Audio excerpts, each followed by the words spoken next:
اگه دنبال یه کار جذاب و پردرآمد میگردی که بدون سرمایه حتی با موبایل هم بشه شروعش کرد و تو رو کمتر از 6 ماه به درآمد چند میلیونی برسونه، این ویدیو برای توئه. یا بهتر بگم این ویدیو برای کسایی مناسبه که یک، شغل ندارن و دنبال یک شغل پردرآمد با آینده روشن هستن. دو، کسایی که دنبال شغل دوم هستن. سه، کسایی که تازه وارد دنیای تدوین شدن و میخوان مسیر درست رو اصولی شروع کنن و یا درآمدشون رو افزایش بدن. اما چرا باید تدوین ویدیو رو انتخاب کنی؟ چون الان همه دنبال محتوا هستن. پیج ها، بیزینس ها، یوتیوبرها، حتی آدم‌های عادی. تولید ویدیو شده یک نیاز اصلی بازار. با تدوین میتونی از خونه کار کنی، با هر جای دنیا پروژه بگیری، فقط با یک لپتاپ یا حتی یک موبایل. هر چقدر هم مهارتت بره بالاتر، درآمدت هم بیشتر میشه و اصلا سقفی نداره. این یعنی میتونی بدون سرمایه فقط با یاد گرفتن یه مهارت شغلی بسازی که آزادی زمان و مکان بهت میده. خب با معرفی خودم ویدیو رو شروع میکنیم که با هم بیشتر آشنا بشیم. من علی صفیخانی ام، محقق و تحلیلگر مسیرهای شغلی و سرمایه‌گذاری. سالها روی کسب و کارهای مختلف تحقیق کردم و اینجا هستم که بهت دقیق و شفاف بگم چطوری میتونی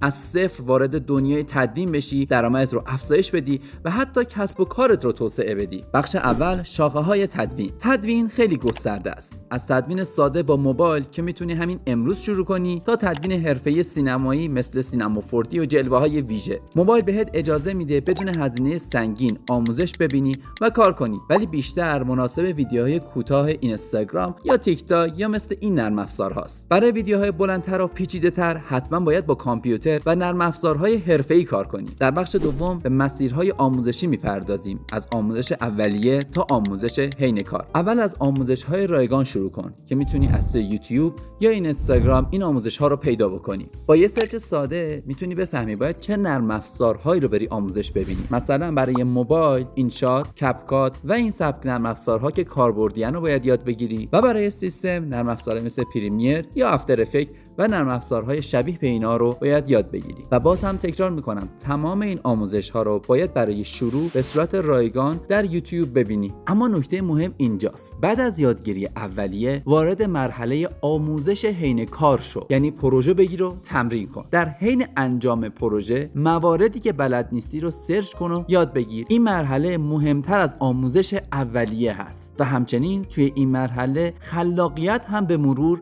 برای شما به دست میاد. هدف اینه که هر چی سریعتر وارد بازار کار بشی، نه اینکه فقط آموزش ببینی. خب حالا با هم ببینیم چطوری میتونیم وارد بازار کار تدوین بشیم. مرحله 1، ساخت پیج اینستاگرام. اول یک پیج کاری مخصوص تدوین بساز. نمونه کارها رو اونجا بذار تا آدم‌ها ببینن و بهت پروژه بدن. مرحله 2، بررسی رقبا. قبل از پست گذاشتن برو رقبا رو فالو کن. ببین اونها که فالوور دارن یا فالوور بالا دارن نمونه کار چی میذارن، چه کپشنی مینویسن، تو هایلایتاشون چیه، چطوری استوری میذارن، کلا همه چیه پیجشون رو آنالیز کن. مرحله 3، ساخت نمونه کار ترنده. ویدیوهای ترند رو پیدا کن، شبیهشون رو ادیت کن و تو پیجت بذار. و همچنین میتونی خودت فیلم خام ضبط کنی یا از سایت ها ویدیو خام رایگان بگیری و بعد از اینکه ادیت زدی به صورت بیفور افتر میتونی توی پیجت آپلود کنی. مرحله 4، یادگیری قیمت گذاریه. وقتی کسی قیمت خواست باید بدونی چی بگی. بهترین راه اینه که به چند تا تدوینگر پیام بدی و قیمت هاشون رو بگیری و با الهام از اونها لیست قیمت خودت رو بسازی. مرحله 5، جذب مشتری با کار تستی. اگر اول کار مشتری نداری برو سراغ پیج هایی که ادیت ضعیف دارن، بهشون پیشنهاد بده. یک ویدیو رو رایگان یا خیلی ارزون براشون بزن. مثلا اگه بقیه 500,000 تومان میگیرن تو 200,000 تومان بگیر، یا اولین ویدیو رو رایگان بزن و بهشون بگو اگر دوست داشتین پولشو بدین، یا اینکه بعد از این ویدیویی که براتون زدم اگر دوست داشتین و ویدیو جدیدی بهم دادید از ویدیو دوم به بعد هزینه‌شو با هم حساب کنید. طبق تجربه من از هر 10 نفری که این کارو باهاشون کردیم 1 نفر مشتری دائم ما شده. مرحله 6، رشد تدریجی. با چند تا مشتری اینطوری کار کن، کم کم نمونه کارات زیاد میشه، درآمدت بالا میره و میتونی قیمتات رو هم افزایش بدی. همین مسیر ساده تو رو از صفر میرسونه به جایی که فول تایم از تدوین پول در بیاری. اما یک راه دیگه هم که میتونه بهت کمک کنه خیلی سریع وارد بازار کار بشی و پیشرفت کنی اینه که برای افراد حرفه‌ای کار کنی. اما تو پرانتز میخوام یک نکته کلی بهتون بگم. اگه سوالی دارید حتما توی کامنت ها بپرسید و کانال رو سابسکرایب داشته باشید که ویدیوهای آموزشی بعدی رو از دست ندید. خب به ادامه آموزشمون بپردازیم. بهتون گفتم که باید برای افراد حرفه‌ای کار کنید. این مسیر معمولا مناسب برای دو دسته است. دسته اول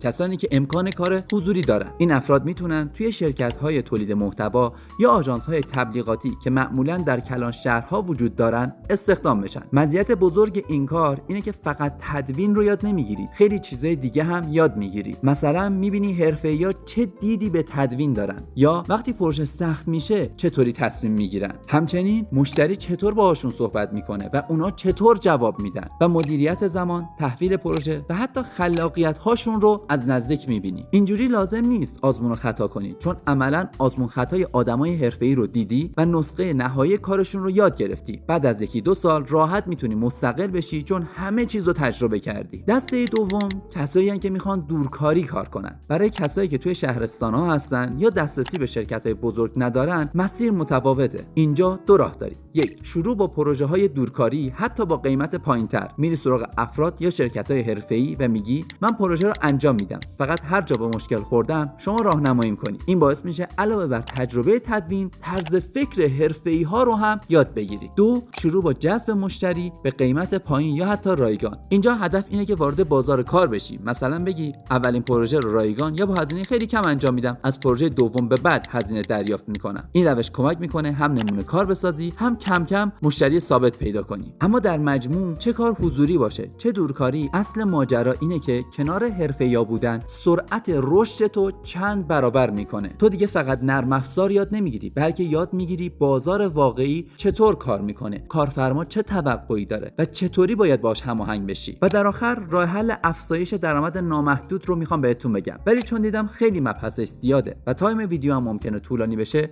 آموزش کامل تیم سازی رو در دیسکریپشن براتون گذاشتم. اگه این ویدیو برات مفید بود و دوست داری مسیرهای مختلف سرمایه‌گذاری و شغلی رو با تحلیل‌ها و تحقیق‌های واقعی دنبال کنی، حتما کانال ما رو سابسکرایب کن. اگه سوالی هم داشتی توی کامنت ها بنویس، حتما جواب میدم.